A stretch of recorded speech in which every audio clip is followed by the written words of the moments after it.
Tradición de Occidente. Y ahora el profesor Eugene Weber de la Universidad de Los Ángeles en su viaje a través de la historia de la civilización occidental. Como vimos en el último programa, los primeros años de la Revolución Francesa fueron una época fascinante en la que todo parecía posible. Un poeta inglés de solo 21 años, William Wordsworth, fue a Francia en 1791, se enamoró de una joven, se enamoró del amor, de Francia, de la Revolución. Y esto es lo que dijo al respecto. Glorioso era vivir en tal amanecer, mas ser joven era como alcanzar el cielo. Oh tiempos aquellos en que las estériles y vetustas costumbres, leyes y estatutos prendáronse de pronto de una tierra idílica. Era un cuento de hadas, una tierra de romance, pero había algo más que romance. Había erudición en acción y había una historia en marcha. La revolución perfeccionó lo que generaciones de reyes y ministros reales tanto querían lograr y jamás pudieron realizar.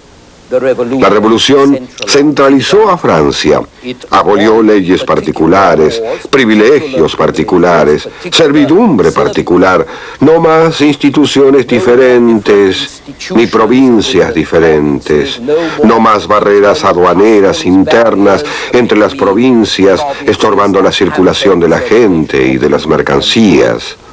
La revolución estableció una única ley, un único sistema tribunalicio, una única administración, una única burocracia, una única serie de derechos y deberes para todos los franceses, es decir, para todos los hombres franceses, ya que el presidente romano no otorgaba demasiado estatus a las mujeres, de modo que al fin, en cierto modo, la razón imperaba, o así parecía. La razón le brindó a Francia una constitución. Esta introdujo el gobierno representativo y el sufragio universal, vale decir, el sufragio masculino universal. Abolió las viejas provincias y dividió al país en nuevas áreas llamadas departamentos, de tamaño razonable y con nombres razonables como L'Eure y Vasquez, tomados de un río local o de una cadena de montañas. La revolución abolió el viejo sistema de pesos y medidas, que no era ningún sistema sino una jungla de diferentes medidas locales. Introdujo el sistema métrico, derivado del término griego que significa medida.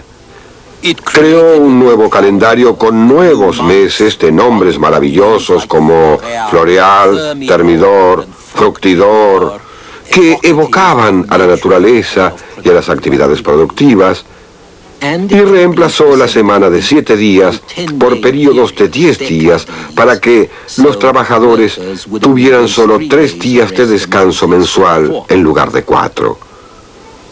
Abolió idiomas locales y dialectos como el flamenco, el bretón y el vasco, reemplazándolos por un único idioma nacional, el francés, que podría enseñarse en las escuelas a todos los niños y no solo a algunos privilegiados. Y decretó que las carreras a partir de entonces no dependerían de la estirpe, sino del talento, de la capacidad, del desempeño y de los méritos de la persona. Lamentablemente, la mayor parte de esas reformas no se cumplieron.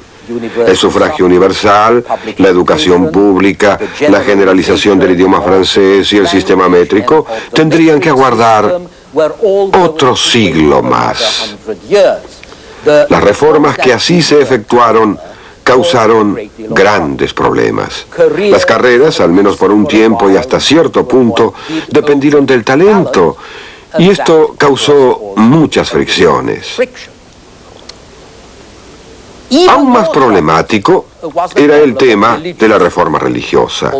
Aunque la revolución no se oponía a la religión como tal, uno notaba que el domingo desaparecía del nuevo calendario y la gente comenzaba a abandonar los nombres reaccionarios de los santos y de los reyes, reemplazándolos por nombres progresistas de héroes o de cosas útiles, nombres como Bruto, Craso, Héctor o Repollo, Diente de León, Zanahorias, y uno de mis colegas manifestó que los nombres revolucionarios se parecían a un catálogo de semillas.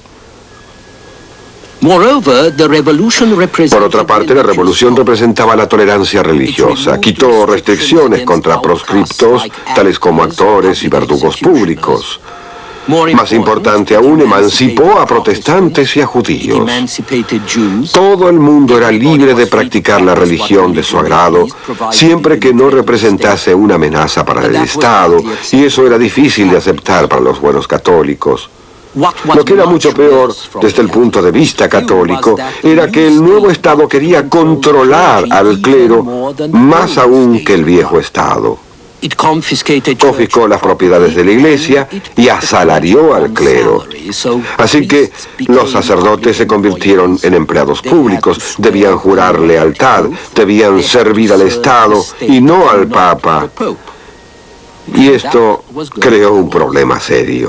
El Papa prohibió al clero jurar obediencia al Estado y a la Constitución.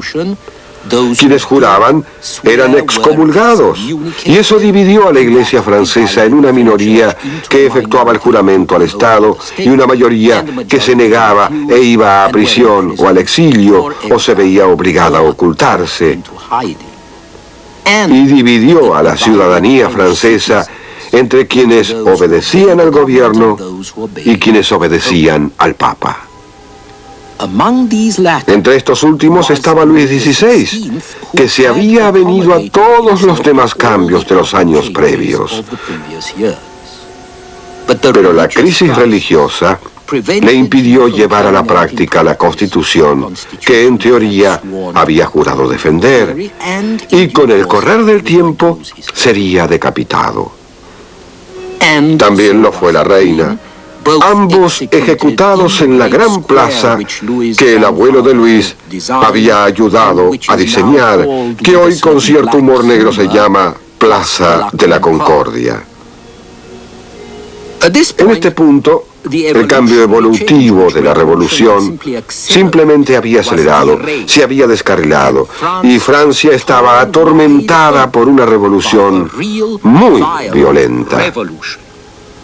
La monarquía fue suprimida, la constitución liberal fue arrojada por la borda, y la dictadura y el terror ocuparon su lugar. Mientras la primera etapa de la revolución había sido liberal y no muy violenta, la segunda, que comenzó alrededor de 1792, fue iliberal, procurando imponer en Francia ciertas cosas para las cuales Francia no estaba preparada. Así que tuvo que emplear la fuerza y el terror. La libertad política debió protegerse mediante la dictadura. La revolución defendía la libertad y la igualdad, pero la libertad y la igualdad son muy difíciles de conciliar, pues el ejercicio de la libertad agrava la desigualdad natural. También la razón y la tolerancia son difíciles de conciliar, ya que la razón puede conducir a la igualdad, como ocurrió cuando racionalistas dogmáticos fueron a la guerra contra sacerdotes en nombre de la razón, y cuando fueron a la guerra contra el rango, la riqueza o cualquier clase de distinción, hasta contra la capacidad. De modo que la libertad y la igualdad se convirtieron en víctimas de una revolución que se efectuaba en nombre de ellas. La guillotina fue un símbolo apto para esta situación, por lo cual algunos entusiastas bien intencionados manifestaron para obligar al pueblo a ser libre. Recuerden que, sin embargo, nadie deliberadamente quería hacer de la vida un infierno. El terror, como se le denominaba, era el empleo de la fuerza o de la violencia legal a fin de convertir al mundo en un sitio mejor. Así que ejecutaron a algunos miles de personas y luego mataron a algunos cientos de miles más en las guerras civiles que se desencadenaron. Y también esto creó tradiciones básicas para el futuro, tales como precios fijos que eliminaron del mercado algunas mercancías, en especial los alimentos, papel moneda que rápidamente perdió su valor, lo cual le dio mala fama en Francia durante los siguientes 100 años. Una policía estatal quisiera cumplir sus decretos y acallar a las críticas. Una policía estatal mucho más fuerte. Y por último, el recurso de la guerra en el exterior a fin de solucionar problemas locales. Francia debía enfrentarse a lo que parecía ser una amenaza de potencias extranjeras reaccionarias. En 1792, Francia movilizó un ejército de voluntarios para combatir a Prusia y Austria. Al año siguiente, el gobierno revolucionario declaró la guerra a Inglaterra, Holanda y España, todo en el mismo mes. Por otra parte, la revolución había convertido al país en una nación. Había declarado que los franceses, que habían sido simples súbditos de sus reyes, eran ahora ciudadanos de un Estado soberano, partícipes igualitarios de la nación. Eso fue una cosa buena y pagaría dividendos en el futuro. Significaba que la soberanía del pueblo era mucho más poderosa y mucho más participativa que lo que jamás había sido la soberanía del rey. Significaba que el gobierno que representaba esa soberanía podía reunir más impuestos que cualquier rey y significaba que el Estado podía movilizar no solo el dinero de sus ciudadanos, sino también sus cuerpos. Este es un cuartel de reclutamiento del ejército francés. Ahora bien, la conscripción no era nada nuevo en Europa. Los suecos habían efectuado una especie de reclutamiento en la Guerra de los 30 años. Y Louvois, el gran ministro de guerra de Luis XIV, había tratado de introducirlo en Francia, aunque debió desistir dada la fuerte oposición. Luego Prusia perfeccionó un sistema de servicio militar regular para todos los hombres sanos, junto con una reserva y con planes de movilización general, que es la forma en que Prusia sobrevivió y prosperó a través del siglo XVIII. En 1789 mantuvo a casi 200.000 hombres bajo las armas, mientras el rey de Francia solo podía mantener 180.000, aunque Francia era mucho más grande. Y los 200.000 soldados de Prusia le costaron solo un tercio de lo que le costaba a Francia su ejército más pequeño. Pero en 1792, a los 3 años de la Revolución, los franceses habían ido a la guerra con casi toda Europa.